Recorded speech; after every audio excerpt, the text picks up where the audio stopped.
Okay, yeah, maybe those special effects do not hold up to today's standards, but that's what makes them so cool. There's a charm to it, a beauty. It's like going back in time and witnessing the future. Welcome, y'all. Taylor James Johnson here, and I'm loving the 80s because the 80s just let sci-fi go wild and do its science fiction thing. And, let us play around with this new thing called special effects. And The Last Starfighter, boy howdy, does it go crazy with it. It is every video game nerd's fantasy, where you're sitting there playing a video game and you're like, maybe one day these skills will save the universe. And you know what? In this movie it does. And for years, silly me thought this movie was a prequel or a sequel to The Last Action Hero. But apparently it's not, but I'm gonna keep on believing, because you can't stop me. The true wonder of this film, of course, is the action sequences, the wonderful science fiction, and the beautiful creature effects. Just look at those guys. They're like... I love it. The Last Starfighter, 1984.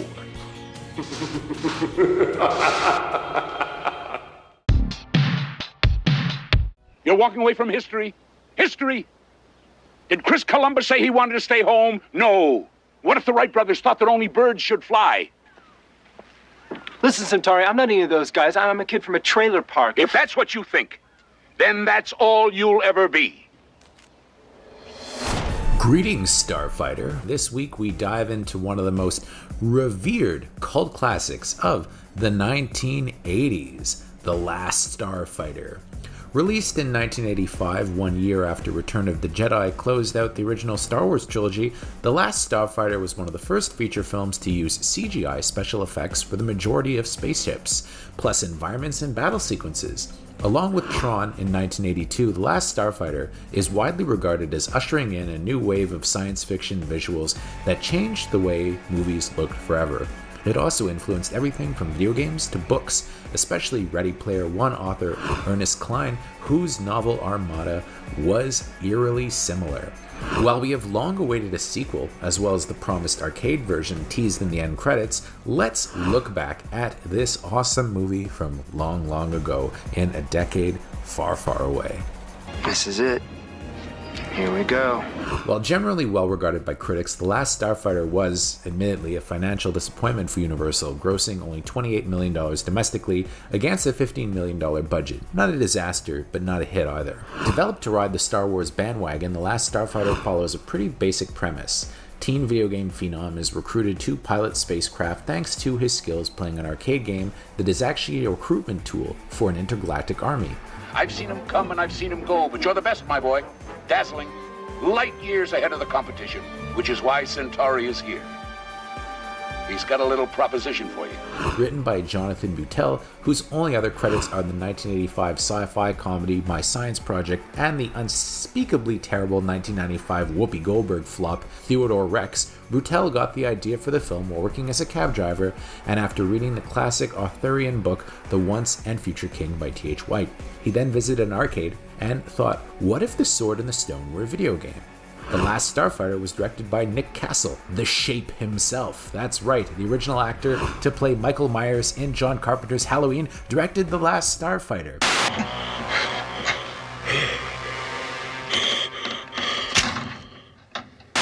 Castle would actually go on to helm a couple of other notable 1980s movies, namely the 1986 fantasy drama The Boy Who Could Fly, a film which I loved over and over again, and has that great scene where Fred Savage gets back at his bullies by shooting them with water guns full of piss. There ain't no water in this gun. So, what's in it? Piss. And 1989's Gregory Hines' drama, Tap. Castle hand-selected many of the cast and crew of the film, namely star Lance Guest. Castle first came across the young actor after seeing him during editing sessions for Halloween 2. Castle then asked his friend and fellow filmmaker John Carpenter about Guest, as he felt he had the approachable everyman quality of matinee idol like James Stewart and Gary Cooper. Castle also included other Halloween franchise alums, including Dan O'Herlihy, who played Colonel Cochrane in the amazing Halloween season of The Witch. Castle also cast the great Robert Preston as Centauri, who would turn out to be the famed actor's final big screen role before his death. Castle called Preston's casting one of the greatest pieces of casting of the 1980s, and he was right. He referred to Preston's performance as the Music Man in space, a reference to one of the actor's most famous roles. Indeed, that's exactly what it is. Robert Preston is incredible in this movie. Castle looked at The Last Starfighter as a classic musical, but without the music, lending to the over-the-top and theatrical style of the film. Castle also included Catherine Mary Stewart as Maggie. The role of Zur was originally offered to Robin Williams, who turned it down, paving the way for Norman Snow's casting. Star Trek and geek icon Will Wheaton can be seen in the film, although his speaking role was cut from the final edit.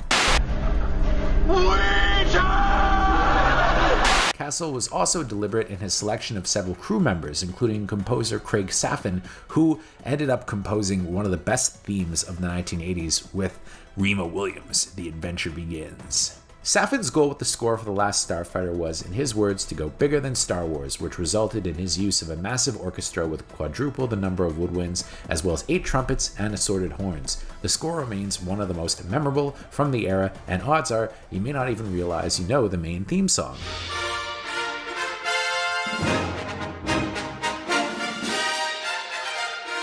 Thank you for watching Joe Blow Videos. If you enjoy our shows, please subscribe to our channel right now, like this video, and click on the bell so you'll be notified each time a new video goes up. Now, back to the show. Having worked with John Carpenter on Dark Star and Dan O'Bannon on Alien, special effects expert Ron Cobb took a risk in relying heavily on computer graphics, saying the film could have ended up looking like Gumby in outer space. Cobb has been quoted as being critical of some of the finished effects, saying the landscapes in some scenes look like melted ice cream due to budgetary limits. Cobb also helped design the Rylans to appear cat-like with lighter colors for a more heroic look, while the Kodans were made to look satanic with horns on their faces as well as their ships. The character of Grigg was made to look lizard-like, which forced actor Dan O'Herlihy to make exaggerated facial expressions under the heavy prosthetics. Cobb also designed Centauri's Star Car, one of the most iconic vehicles of the decade. A physical car was built over a Volkswagen engine covered with sheet metal. It didn't move fast and was very loud. They augmented this with audio sound effects. The CGI shots of the car were some of the most advanced ever made, and was also the first time motion blurring was used in a feature film, as seen when the car descends to the planet Rylos. Cobb reused some old designs of his from Alien in the Zandozan assassin spaceship seen in the film, a concept projected during the concept stage of Ridley Scott's 1979 production.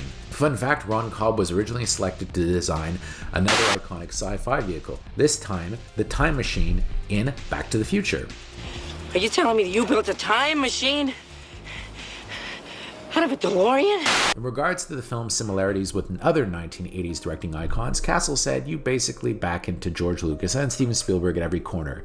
You see all these moments come up and you realize, boy, George really knew what he was doing. I think George Lucas gonna sue somebody. In trying to distance this film from those directors, the most noticeable change is the setting. Early drafts of The Last Starfighter had the film set in the suburbs, but Castle shifted it to a trailer park to avoid comparisons to E.T., Close Encounters, and Poltergeist. Filmed in just 40 days and mostly at night, test audiences responded positively to the character of Beta Alex, the clone that stands in for the main character, where he is off saving the galaxy. Hey, you look like me.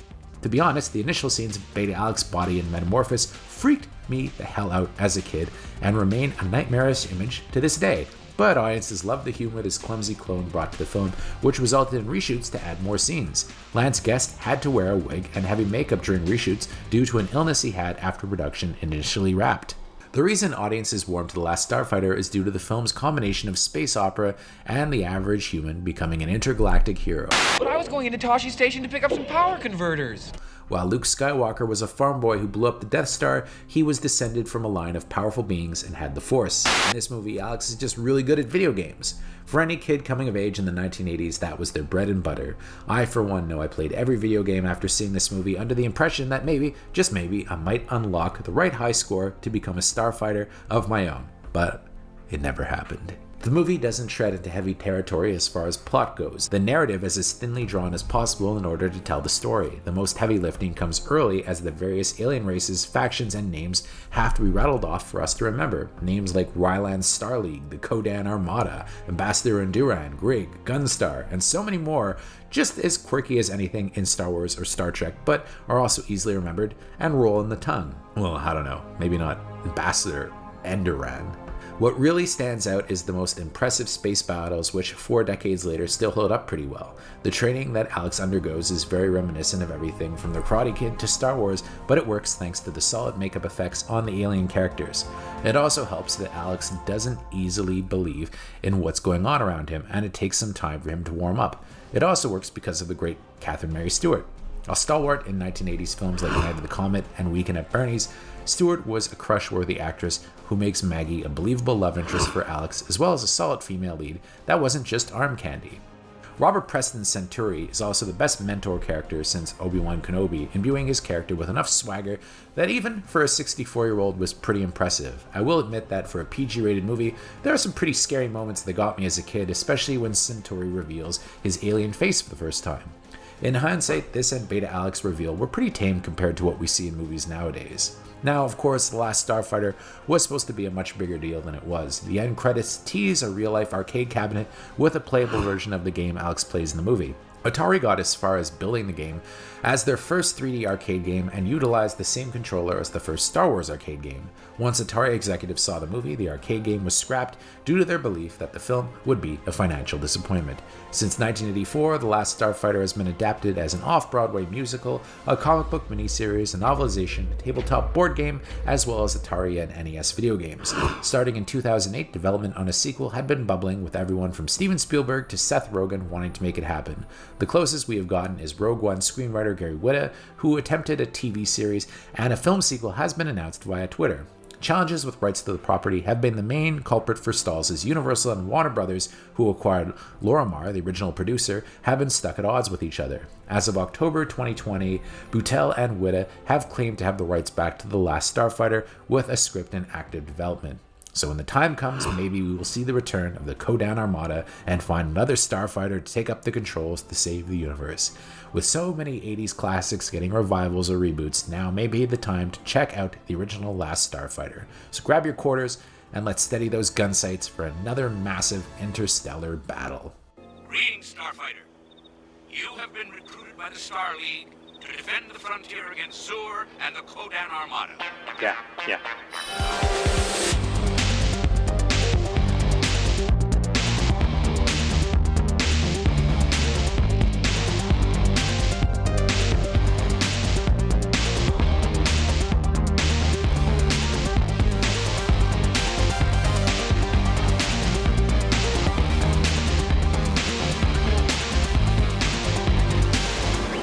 Thank you for clicking on our video, everybody. If you like what you saw here, please make sure you like the video and subscribe and share with your friends who like this sort of content. Joe Blow was created by movie fans for movie fans, and we appreciate your support.